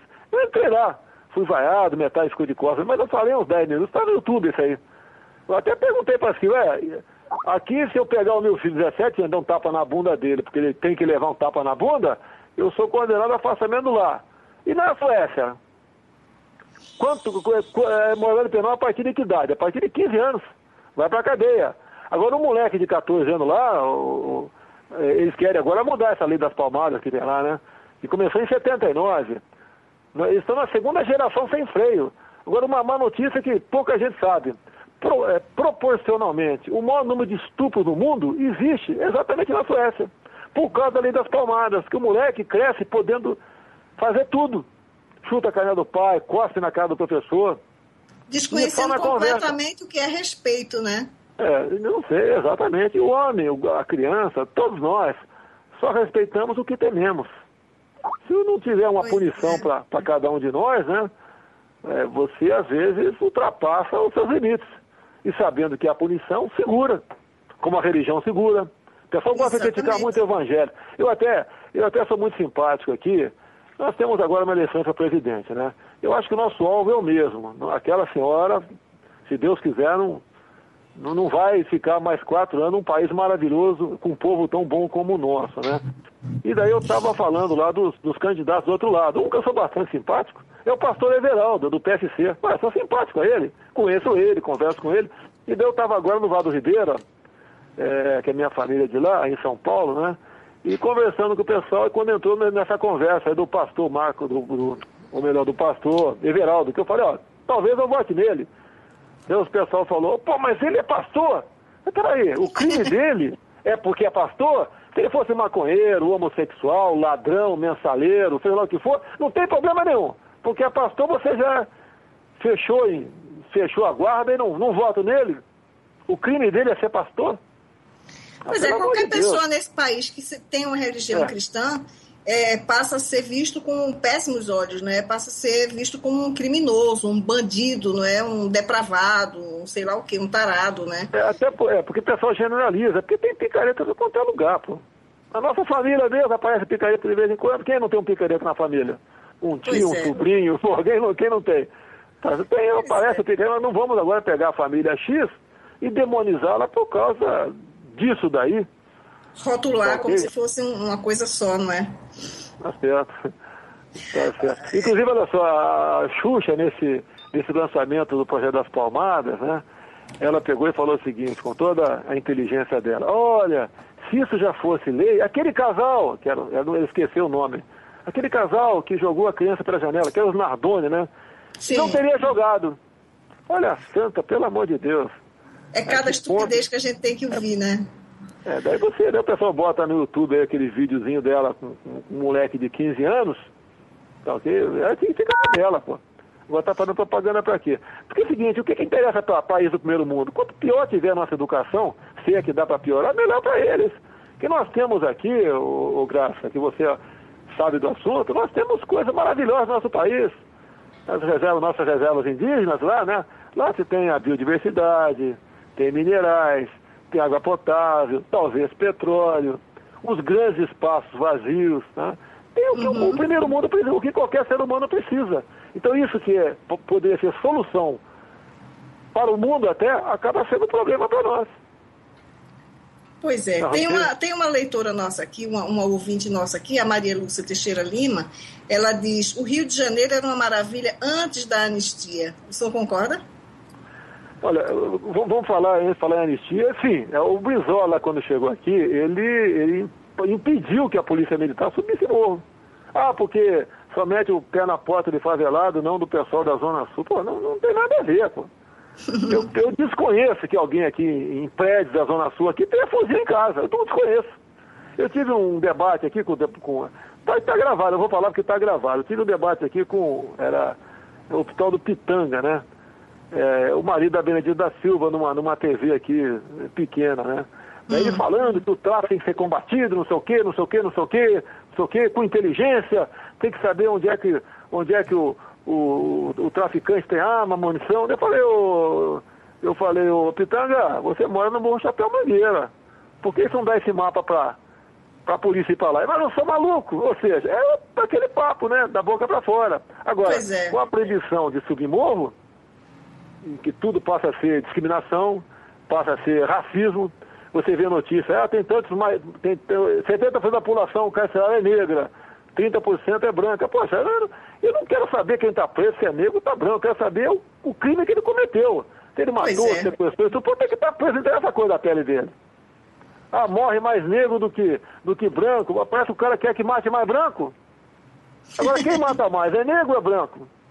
Eu não tenho essa estatística e não vai ajudar em nada quem porventura tenha para diminuir o índice de violência no nosso país. Nós não podemos culpar aqui a raça, a origem das pessoas, como sendo a responsável por crimes.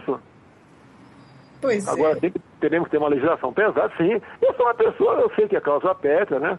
Mas se eu pudesse votar favorável à pena de morte, eu votaria. Inclusive, não vai ser crime de morte apenas, não. Você pode ver, né? Lembra do médico russo, naturalizado brasileiro, era Chipanovic o nome dele? Uns 12 anos atrás, ele jogou umas fitas de videocassete no lixo, alguém lá pegou e levou para casa e viu que ele sedava as crianças de 10, 11 anos de idade, 12 em São Paulo, pessoas da classe média alta, e abusava sexualmente delas.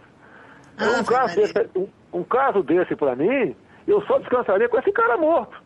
Porque o Estado não pune adequadamente um canalha desse aí. Pois é, o problema que eu vejo aqui no Brasil não é nem que faltem leis para punir, mas é a punição ser efetivada, não é? Porque eu vejo, por exemplo, a polícia prende e a justiça solta, né? O pessoal critica a polícia militar, fala muito, mas nós temos 550 mil presos no Brasil. É trabalho da polícia militar, da polícia civil, do nosso aparato policial, que pese, em parte considerável, o judiciário, né, colaborar com a soltura deles. Mas não quero generalizar aqui e criticar o judiciário, como esse... Eu não vou generalizar pelo doutor Frederico lá em Brasília, a questão do elemento estava com 30 envolves de maconha no estômago. Não tem mais que tese essas facilidades. Depois, o próprio Supremo, se não é o Joaquim Barbosa, mal ou bem, seja lá como for, entenda como quiser, se não é o empenho dele, esse pessoal estava todo em liberdade. E esse pessoal mata muito mais gente do que um cara que às vezes está com uma arma na mão. Porque os desvios lá são monstruosos. Você pode ver, se eu tiver algum aposentado nos ouvindo aí, eu peço que ele olhe seu contra-cheque. Com toda certeza está lá um desconto previdenciário. Ele paga 10, 20... Eu sou um exemplo disso. Eu sou funcionária pública aposentada e eu não consigo entender por que é que eu continuo pagando previdência. Mas esse pagamento foi aqui no governo Lula. O Lula, através do mensalão, ele comprou um número considerável de parlamentares, né, para poder aprovar isso daí. Aprovar a taxação de nativos e pensionistas. Agora, eu fico feliz quando falo em mensalão. Você deve ter ficado, não sei se ficou sabendo, que o Joaquim Barbosa me citou no mensalão, lá no relatório do mensalão. Ficou sabendo, Graça? Não, fiquei não. É porque ele me citou pelo lado do bem, né? Se fosse pelo lado do mal, estaria na capa dos jornais. Como a imprensa gosta de notícia ruim e não gosta de mim, ele citou que o único que não levou dinheiro, tá? Não foi comprado pelo PT para votar a taxação de nativos e outras coisas, foi o senhor Jair Bolsonaro. Se você botar no YouTube aí, Joaquim Barbosa cita Bolsonaro nessa luta, vai ver. Então, mas isso daí isso não é virtude minha, não. Graça, não é virtude, é dever, Graça. Dever, exatamente. É dever. Se eu tivesse votado favorável, você pode ver, esse que você descontando todo mês aí, você tinha que debitar na minha responsabilidade. Então eu acho que o parlamento, o eleitor, né, vai votar agora, vai. Pega aí os deputados, é fácil pegar a relação, se pedir pra gente, bota na internet, quem votou favorável à taxação de nativos, não vota nesse cara, pô. E é uma coisa grave isso aí, porque você não vota uma questão tão antipática como essa de graça, em troca de alguma coisa, infelizmente. Em troca de alguma coisa. E o pior é que, se eu soubesse que essa parte do meu dinheiro que está sendo retirado para a Previdência fosse beneficiar o SUS e as pessoas que utilizam a Previdência, seria bom. Eu não me importava muito, mas eu sei que não é, porque eu vejo o caos na saúde pública, não é? Isso me revolta, porque eu sei para que bolso vai, não vai para a saúde, não vai para a Previdência. Isso você vai fazendo vendo tudo que acontece, que eu falei para você alguma coisa aqui, o projeto ali que cria ali os spas nos presídios, o projeto da palmada, a questão do fim da propriedade privada, do trabalho escravo, aí você volta para a política, né? Quer dizer, interessa para o governo o voto em lista. O voto em lista, ou até mesmo, uma coisa mais importante, o voto digital. E tem gente bem intencionada dizendo que é favorável ao voto digital. O voto digital, Graça, passa a ser uma eleição dentro de um distrito. Você pega, eu não conheço muito São Paulo, né? Mas você pega, por exemplo, o Vado Ribeira, tem 350 mil eleitores aí. Aí seria um distrito. Quem vai ser o deputado federal eleito desse distrito? Aquele que tinha mais dinheiro, pô. Aí o pessoal fala, é melhor para controlar um deputado aqui eleito pelo sistema de distrito. Você pega município com 2 mil eleitores, tem lá 9 vereadores. Ninguém controla o vereador. Como é que você vai controlar? No meio 350 mil eleitores do Vado Ribeira, por exemplo, você vai controlar. Aqui tem problema sério, Vado Ribeira. Tá, Vado Ribeira está com problema aí. A ameaça do governo abrir a importação de banana. Falta quem sabe, um porto seco na região de Miracatu aí, registro, botar alguma coisa ali.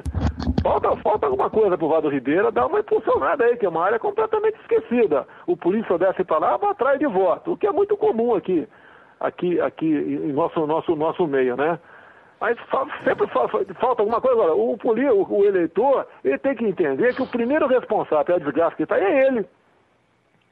O cara que não vota em ninguém, ele não pode nem reclamar, ele tem que ficar satisfeito. Democracia ou ditadura, tem que ficar quieto. Agora o cara que vota, ele tem que chamar para si a responsabilidade. E coisa que o brasileiro não tem. O primeiro responsável pelo nosso insucesso em qualquer lugar somos nós mesmos. Pois é, porque os políticos não chegam lá nos seus cargos com os próprios pés, eles chegam através do voto das pessoas que confiaram, não é, que deram seu voto àquela pessoa para que ela ocupasse aquele lugar. Então, cada eleitor é responsável por isso, né? A pessoa tem que ter consciência, pô, tem que... a minha reforma política, Graça, se eu pudesse aprovar, né, é o eleitor. O errado não é o candidato, não somos nós, é o eleitor. Por exemplo, para se poder votar, o elemento tem que ter, por exemplo, o ensino médio completo e um emprego. É o contrário, em vez de eu prometer emprego e prometer educação, eu vou dar educação primeiro e emprego para o cara poder votar em mim. Perfeito. E acabar com o voto de quem recebe qualquer projeto assistencialista, aí, Bolsa Família, Bolsa Carinhoso, Cheque Cidadão, qualquer um que receba aí dinheiro aqui com esforço dos outros, não vota, pô, ele não pode decidir. Daí eu ia brigar para tirar esse pessoal das bolsas da vida. Agora, aprovar isso como? Nunca. Vou falar até que eu sou racista, eu sou eugenista, eu estou discriminando o pobre, eu não gosto disso. É por aí, é mais fácil você esculhambar o outro. Por isso que esse pessoal da esquerda tem sucesso, porque eles não têm vergonha de esculhambar o seu oponente. Como eles não têm argumento, ele fala, a graça é feia, a graça é não sei o quê. Fala isso. Ela é racista, ela é homofóbica, pô. Tudo quanto é homossexual que morre no Brasil é crime de homofobia. Não tem homossexual bandido, tem vergonha, não tem. Todos são honestos. Pois é, agora, o Eduardo Parisotto, que é outro ouvinte nosso, está fazendo aqui uma pergunta que eu acho também muito interessante. E as urnas eletrônicas brasileiras, que vários especialistas atestam serem facilmente manipuladas e o TSE não admite e não existe como contestar. Como é que isso pode ser um negócio desse? Olha, eu não sei a data exata, né? Tem mais ou menos uns 6, 7, 8 anos atrás, a Comissão de Constituição e Justiça estava votando ali a obrigatoriedade de ter o voto impresso do lado. Uhum. Então você desconfia, olha, quero recontar o voto tal sessão. Sei lá, tá impresso ou informatizado, enquanto o papel do lado. Agora você pode ver os grandes partidos, o PT, o PSDB, o meu partido, votaram contra. Pois é. Votaram contra. Então é sinal que não favorece apenas, né, as eleições, em alguns casos, majoritárias. Talvez no proporcional também. Eu desconfio disso. Esse país do primeiro mundo não aceita isso daí. Pois é, e agora eu não tenho o tempo Eduardo aí, que eu entendo, depender de mim, o voto voltaria como era antes, no papel. Pois é, eu até, proporcionalmente... Oi. Isso tem como recontar, né? E agora com essa história dessa impressão digital que a gente teve que se cadastrar, eu não sei, vários estados já fizeram. Aqui em Recife foi feito há pouco tempo, ainda está em vigor, as pessoas ainda têm que fazer isso.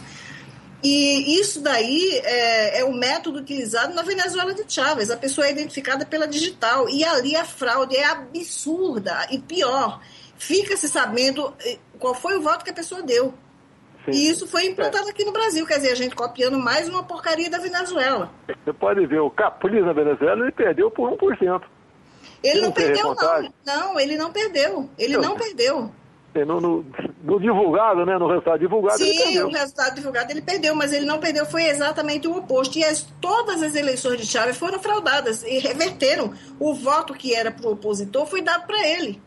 Sim. Isso daí, eu tenho até vídeo provando, documentos fartos. A oposição encaminhou até para o EA e tudo, mas, bom, esse pessoal todo joga do lado esquerdo, então não deu em nada. E o Maduro continua aí, usurpador e ilegalmente ocupando um cargo que ele não venceu. Você pode ver, o que eu mais tenho ouvido, né, todas as classes que eu converso, o Vado Ribeiro é uma região pobre, eu cito muito que minha família é daí, tá certo?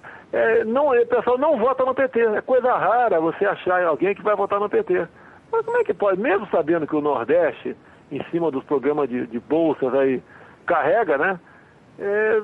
Tá aí outra coisa que é fraudadamente são as pesquisas, porque leva o eleitor a votar em quem vai ganhar, como se o candidato soubesse que aquela pessoa existisse, né? Mas mesmo assim, a gente não vê ninguém falando em votar na esquerda, no PT. E assim mesmo está lá na frente. Ou seja, os ibopes da vida criam o clima para fraude, no meu entender, né, na urna eletrônica. A pessoa já sabe, vai ganhar. É o que o pessoal divulga muito também. Com a Bolsa Família dificilmente perde. Olha, tudo bem, é uma tremenda numa força para a esquerda. Mas eu já vi muita gente de Bolsa Família também dizendo que não vota no PT. Uns até dizendo porque está muito pouco dinheiro, é uma miséria. Quer mais? Pois é. Deputado Bolsonaro, foi um prazer enorme conversar com o senhor. Eu não quero lhe cansar mais, porque a gente já falou muito aqui. O senhor provavelmente tem coisas para fazer, não é? Mas eu quero reiterar aqui que os microfones da Rádio Vox estão abertos para o senhor sempre que o senhor desejar, já que a imprensa não lhe dá espaço, nós damos. Pode contar com a Rádio Vox. Não, muito obrigado, estou feliz aí. Eu não sei quantos você tem aí sintonizado na rádio, mas seja 1, 2, 3, 10 ou 10 mil, eu fico satisfeito da mesma maneira que nós falamos para um público seleto, tá? Até pela participação, com o tipo de pergunta, que nos orgulha em saber que tem gente que está aí livre do jugo dessa esquerda tacanha, que quer o pior para o nosso povo, ou seja, quer tirar a liberdade do nosso povo. Então eu fico feliz com a oportunidade e, se Deus quiser, vamos participar mais vezes. Muito obrigada. Você tem aí sintonizado na rádio, mas seja 1, 2, 3, 10 ou 10 mil, eu fico satisfeito da mesma maneira que nós falamos para um público seleto, tá? Até pela participação, com o tipo de pergunta, que nos orgulha em saber que tem gente que está aí livre do jugo dessa esquerda tacanha, que quer o pior para o nosso povo, ou seja, quer tirar a liberdade do nosso povo. Então eu fico feliz com a oportunidade e, se Deus quiser, vamos participar mais vezes. Muito obrigada, um abraço, boa noite. Boa noite.